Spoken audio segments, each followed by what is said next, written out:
खटीमा उधम सिंह नगर उत्तराखंड। प्रदेश के मुख्यमंत्री पुष्कर सिंह धामी ने अपने 2 दिवसीय कार्यक्रम पर जनपद के गृह विधानसभा क्षेत्र खटीमा में पहुंचकर कार्यकर्ता बैठक एवं जनमिलन समारोह में शिरकत की। उन्होंने सभी जनप्रतिनिधियों, समाज सेवियों, पत्रकारों एवं अधिकारियों व विभिन्न संगठनों से जुड़े पदाधिकारियों का अभिनंदन स्वीकार करते हुए धन्यवाद ज्ञापित किया। उन्होंने कहा कि आप सबके प्रेम से मुझे जो जिम्मेदारी संगठन ने दी है उसे मैं पूरी निष्ठा से निभाऊंगा व जो समय प्रदेश की सेवा करने का मुझे मिला है उसमें अधिक से अधिक कार्यों को संपन्न किया जाएगा। उन्होंने कहा कि उत्तराखंड को एक मॉडल प्रदेश बनाने में सरकार लगातार कार्य कर रही है। उन्होंने कहा कि सरकार द्वारा बेरोजगारी, पलायन, पुलिस ग्रेड पे रिक्त पदों की भर्ती प्रक्रिया, स्वरोजगार के क्षेत्र में युवाओं व महिलाओं को जोड़ने का कार्य भी किया जा रहा है। उन्होंने कहा कि सरकार द्वारा विभिन्न विभागों में 24,000 रिक्त पदों पर भर्ती प्रक्रिया प्रारंभ कर दी गई है एवं सरकारी नौकरी के क्षेत्र में ही नहीं बल्कि बड़े स्तर पर सरकार विभिन्न क्षेत्रों में लाखों लोगों को स्वरोजगार से जोड़ने का भी प्रयास कर रही है। सरकार की मंशा है कि प्रदेश के युवा एवं महिलाएं रोजगार मांगने वाले नहीं बल्कि रोजगार देने वाले बने। उन्होंने में जनता की समस्याओं को सुना व समस्याओं के निस्तारण हेतु संबंधित अधिकारियों को तत्काल निस्तारण करने के निर्देश दिए। उन्होंने कहा कि इस हेतु संबंधित अधिकारियों को निर्देश दिए गए हैं कि बैंकों से मिलने वाला ऋण की प्रक्रिया को सरल करते हुए शिविरों के माध्यम से जरूरतमंदों को शिविर में ही ऋण स्वीकृत किया जाना सुनिश्चित करें। उन्होंने कहा कि राष्ट्रीय आजीविका मिशन के तहत स्वयं सहायता समूह के माध्यम से माताओं बहनों द्वारा उत्पादित वस्तुओं को बड़े पैमाने पर बाजार में स्थान दिलाने हेतु सरकार लगातार प्रयास कर रही है ताकि माताएं बहनें आत्मनिर्भर बन सके। उन्होंने कहा कि कोविड-19 के संक्रमण से हुए नुकसान से स्वयं सहायता समूह की महिलाओं को उबारने हेतु 119 करोड़ की सहायता राशि दी गई है। नमस्कार सभी को।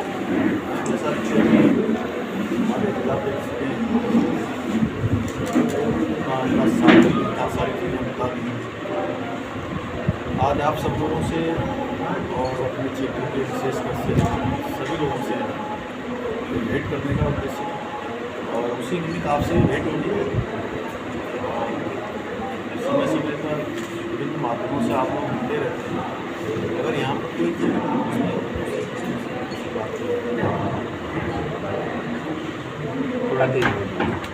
मैंने कहा कि कुछ पूछना हो तो पूछ सकते हैं। अच्छा, नहीं दरअसल पूछने के लिए कुछ बच्चा नहीं है। आज पिछले कोरोना महामारी के समय में जो हमारे आजीविका मिशन से जुड़ी हुई जो हमारी बहनें हैं तो हम लोग एक तरह से महिला सशक्तिकरण भी बहुत तेज़ी से उनके माध्यम से होता है और जो रोजगार की दिशा में बड़ा अच्छा काम उनके द्वारा किया जाता रहा है। तो केवल हजारों लोगों को नहीं बल्कि लाखों लोगों को रोजगार देने का काम करती हैं।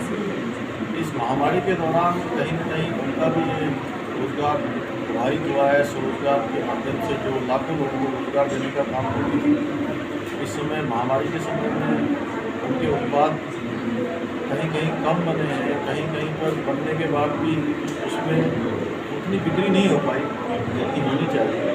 उसकी वजह से उनका सारा का सारा जो ये आजीविका मिशन है वो एक तरह से लड़खड़ा रहा था। इसलिए हमने तय किया क्योंकि सरकार की स्थिति भी बहुत ऐसा नहीं कह सकते क्योंकि अभी आपदा महामारी के समय में सरकार के पास भी रेवेन्यू के बहुत कम जो है स्रोत हैं, लेकिन उसके बावजूद भी क्योंकि ऐसे समय में ये लगता है कि सरकार उनके लिए आगे बढ़े, सरकार उनको सहायता दे जिससे कि वो पुनः अपनी पटरी पर आ पाएँ। इसके लिए हमने 119 करोड़ रुपये का एक आज सहायता राशि का प्रावधान किया है। तो सीधे सीधे सहायता राशि विभिन्न माध्यमों से उसकी स्थिति आपको उपलब्ध करा देना है। तो उसमें स्वयं सहायता समूह हैं, हमारी महिलाओं के बीच में काम करने वाले हैं, क्लस्टर हैं, ग्राम संगठन है, सब मिलाकर 119 करोड़ रुपये ऐसे और साथ में युवक मंडल और महिला मंडल। इसी तरीके से पिछले दिनों हमने इसी में एक स्वास्थ्य के क्षेत्र में काम करने वाले जो हमारी आशा बहनें हैं, स्वास्थ्य कर्मी हैं, हेल्थ वर्कर हैं और टेक्नीशियन हैं, फार्मासिस्ट हैं, चिकित्सक हैं, इन सबको मिलाकर लगभग 205 करोड़ रुपये का एक पैकेज दिया है। सहायता राशि और भी लगभग तीन लाख से ज़्यादा लोगों को सीधे सीधे लाभ पहुँचाया जाता है। इसी प्रकार से हमने पर्यटन के क्षेत्र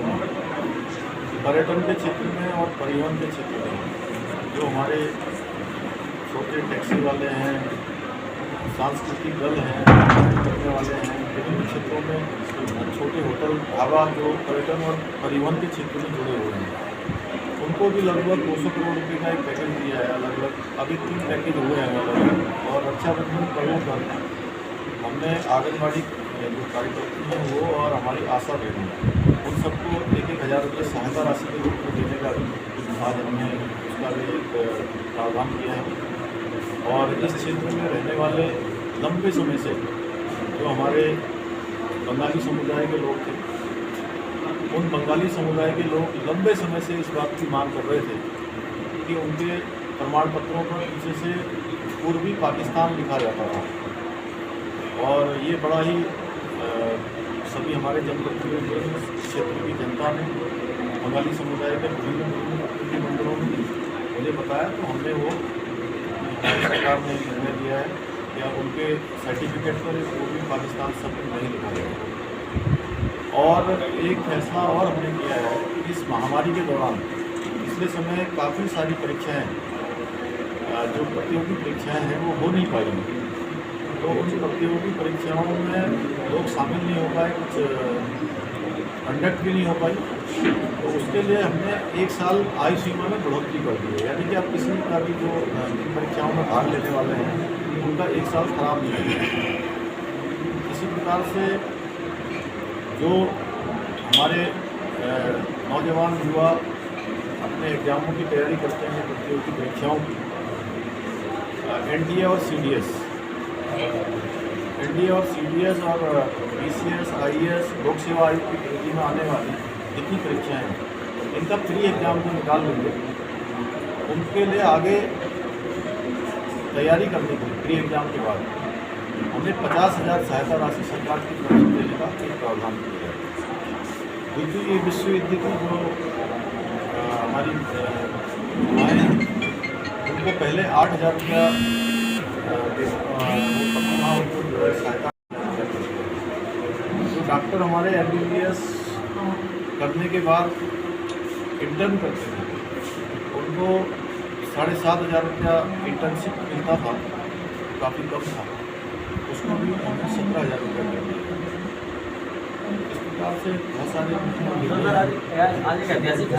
और 10वीं और 12वीं के जो बच्चे हैं इस महामारी के दौरान वो पढ़ाई करने में जो ऑनलाइन पढ़ाई हुई है वो उसमें ठीक से भाग ले पाए। उसमें पूरी लोडेड सामग्री के साथ हमने अभी स्वतंत्रता दिवस के दिन ये हमने तय किया कि हम उन बच्चों को सभी को जितने भी हैं जो राजकीय विद्यालयों में पढ़ते हैं 10वीं 12वीं के, उनको टैबलेट उपलब्ध करवाएंगे।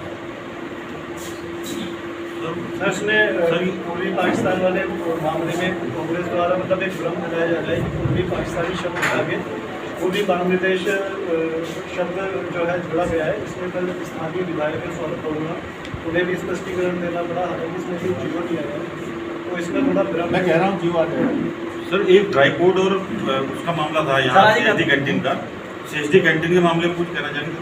CSD खटिला में CSD कैंटीन और ड्राईपोर्ट। आज CSD कैंटीन यहाँ पर जल्दी ही खुलेगी, उसके लिए सारी बातें हो चुकी हैं और वो थोड़ा बिल्डिंग को लेकर वहाँ से टीम आई थी, शायद देखा है, उसको ठीक करवाएंगे।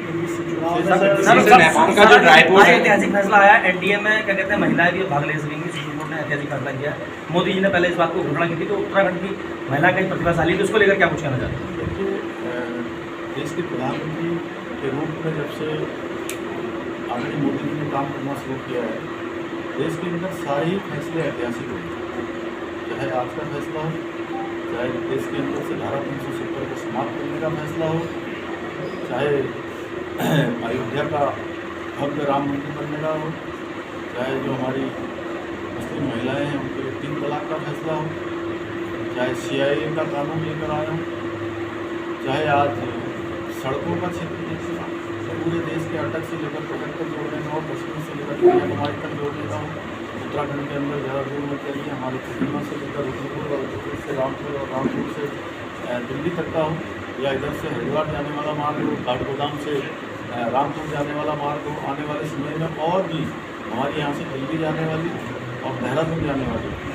सारी दूरियाँ कम होने वाली है। बिलासपुर में भी बाईपास करने वाला है, रुद्रपुर में भी बाईपास करने वाला है, गांधीपुर में पिक्चर एयरलाइन की अगर बात करें उसके लिए भी हम लोग कार्रवाई कर रहे हैं। एक समय को लेकर समय सारणी की बात आती है, जो अपनी पूर्णागिरी एक्सप्रेस चली है, उसको मानना है कि समय उसमें बदलाव किया जाए, क्योंकि उद्घाटन के समय आप भी रहे। जन भावनाओं के अनुरूप में रेल मंत्री से अनुरोध करूँगा तो समय सीएम साहब, खटीमा राजदोनों की भूमि है। 20 सालों बाद आपके प्रयासों से शहीद स्मारक का निर्माण शुरू हो चुका है, लेकिन अभी तक 20 सालों में कोई भी मुखिया 1 सितंबर 1994 जो गोलीकांड की बरसी थी उस पर नहीं पहुंचा है। तो क्या माना जाए कि प्रदेश के मुखिया इस बार जो शहीद है उनके तारण को भागीरथ दिखा यहाँ पहुंचेंगे 1 सितंबर को? मैं अपने उत्तराखंड के आंदोलनकारियों को, उनकी शहादत को, शहीदों को, सबको नमन करता हूँ और मैं अपना सौभाग्य मानता हूँ कि उन शहीदों के कारण से उत्तराखंड राज्य बना, उनके सपनों के अनुरूप राज्य हम बनाए और निश्चित रूप से उनका वार्षिक कार्यक्रम होता है। सर वो कार्यक्रम भी राज्य का कार्यक्रम होना चाहिए, राज्य का बीच में तो 1 सितंबर को निश्चित रूप से शहीदों का और आंदोलनकारियों का हम लोग सम्मान करेंगे। कुछ बच्चे सर डिग्री कॉलेज में वो हड़ताल पर बैठे थे अपनी मांगों को लेकर के।